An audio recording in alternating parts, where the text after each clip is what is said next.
चांद का एक पूरा हिस्सा है जो आज तक किसी ने अर्थ से नहीं देखा। न हमने, न हमसे पुरानी जनरेशन ने, न उससे पुरानी जनरेशन ने, न उससे पहले कभी किसी ने। क्यों? इसका जवाब है टाइडल लॉकिंग।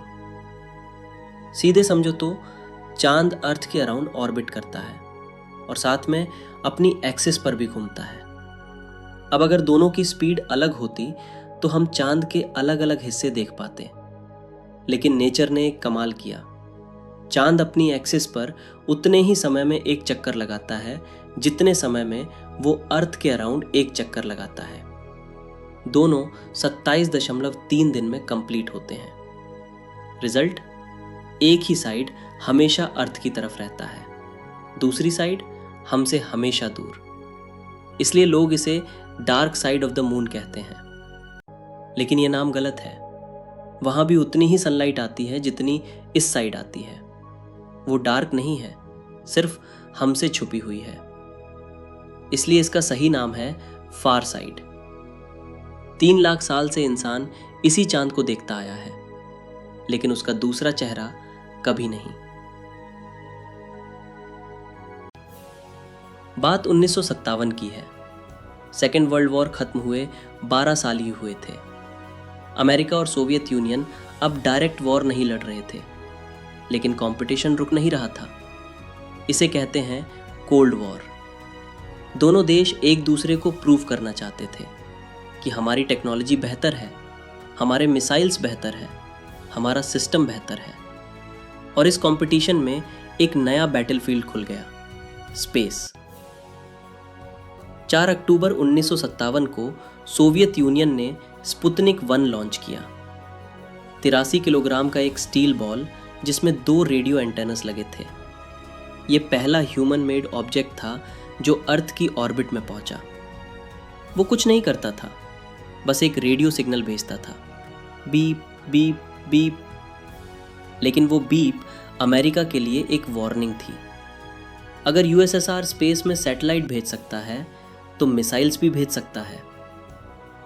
3 नवंबर 1957 को यूएसएसआर ने लाइका नाम की एक स्ट्रे डॉग को स्पेस में भेजा। वो पहली लिविंग क्रीचर थी जो अर्थ की ऑर्बिट में गई। उसकी वापसी का कोई प्लान नहीं था, वो वहीं मर गई। लेकिन दुनिया को एक मैसेज क्लियर था, यूएसएसआर लिविंग बीइंग्स को भी स्पेस में भेज सकता है। 12 अप्रैल 1961 को यूरी गगारिन, एक सोवियत पायलट, स्पेस में गए। पहला इंसान। 108 मिनट्स, अर्थ का एक चक्कर। जब वो वापस आया तो सोवियत यूनियन में सेलिब्रेशन था। सोवियत यूनियन रेस में आगे था और अमेरिका पीछे रह रहा था। 5 मई 1961 को एलन शेपर्ड पहले अमेरिकन बने जो स्पेस में गए। 15 मिनट की फ्लाइट। गगारिन जितनी नहीं थी, लेकिन अमेरिका अब रेस में था। और फिर प्रेसिडेंट केनेडी ने कांग्रेस में खड़े होकर कहा, हम चांद पर जाएंगे, इस डेकेड के खत्म होने से पहले। चांद अब सिर्फ चांद नहीं रहा था, वो एक सिंबल बन गया था कि कौन जीतेगा, यूएसए या यूएसएसआर। 4 अक्टूबर 1959 को सोवियत यूनियन का लूना 3 स्पेसक्राफ्ट मून के फार साइड के पास पहुंचा। उसने 29 फोटोज खींचे, फिल्म ऑन बोर्ड डेवलप की और उस इमेज को रेडियो वेव्स के जरिए अर्थ पर भेजा। पहली बार इंसान ने फार साइड देखा। ब्लरी था लेकिन रियल था। 3 लाख साल की क्यूरियोसिटी एक इमेज में। दिसंबर 1968 में अपोलो 8 गया। Frank Borman, Jim Lovell, William Anders. ये पहला क्रूड मिशन था जो मून के फार साइड के पास से गुजरा। जब वो मून के पीछे गए, रेडियो सिग्नल कट हो गया। मिशन कंट्रोल कुछ नहीं सुन सकता था। वो तीनों लोग टेम्परेरी दुनिया के सबसे आइसोलेटेड इंसान थे।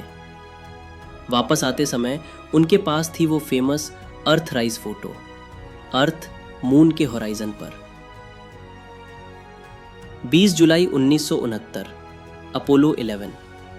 नील आर्मस्ट्रॉन्ग ने मून पर पहला कदम रखा। ये इंसान की सबसे बड़ी अचीवमेंट थी। 600 मिलियन लोगों ने टीवी पर देखा।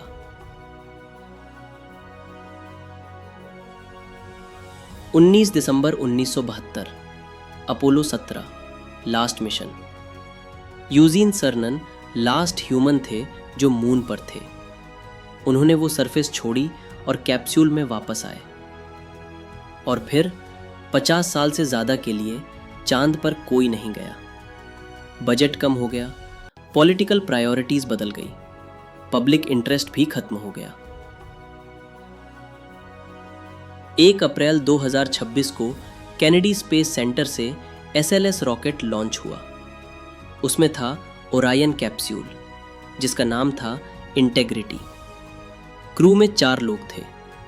Read Wiseman commander, Victor Glover pilot, पहले ब्लैक एस्ट्रोनॉट जो लूनर मिशन पर है, क्रिस्टीना कॉक मिशन स्पेशलिस्ट, पहली वुमन जो मून के इतने पास जाएगी, Jeremy Hansen mission specialist, Canada के पहले डीप स्पेस एस्ट्रोनॉट। ये मिशन मून पर लैंड करने वाला नहीं है, ये एक टेस्ट है कि क्या हम सेफली मून तक जा सकते हैं और वापस आ सकते हैं। आर्टेमिस 3 लैंडिंग करेगा। 6 अप्रैल 2026 को लूनर फ्लाईबाई हुआ। क्रू 4 लाख किलोमीटर दूर होगा अर्थ से। ये एक रिकॉर्ड था। अपोलो 13 ने अप्रैल 1970 में जो डिस्टेंस रिकॉर्ड सेट किया था इमरजेंसी में, वो टूट गया। आर्टेमिस 2 ने ये प्लान्ड तरीके से किया। आर्टेमिस 2 सिर्फ एक फ्लाईबाई नहीं था, ये एक शुरुआत थी। प्लान ये है मून की ऑर्बिट में एक परमानेंट स्पेस स्टेशन बनाना, गेटवे, वहां से रेगुलरली मून पर जाना, लूनर साउथ पोल पर एक बेस बनाना, रिसोर्सेज ढूंढना,